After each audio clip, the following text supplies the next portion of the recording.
Good morning. ఈరోజు నేనేం చేశానో చూసేస్తారా? రండి చూపిస్తా.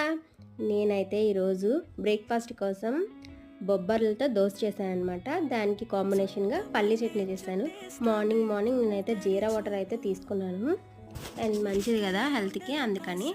అండ్ బొబ్బర్లు దోశలు ఫస్ట్ టైం నేను చేయడం, ఎలా వస్తుందో ఏంటో అని కొంచెం టెన్షన్ అయితే ఉంది. బట్ నేను అనుకున్న దానికంటే చాలా బాగుంది. ఫస్ట్ దోశ ఏమైంది, మంచిగానే వేసాను, కాకపోతే పల్చగా వేద్దాము అని అనుకున్నాను. అంత పల్చగా వేస్తే ఇది నార్మల్ దోశలా రాదని నాకు అర్థమైంది.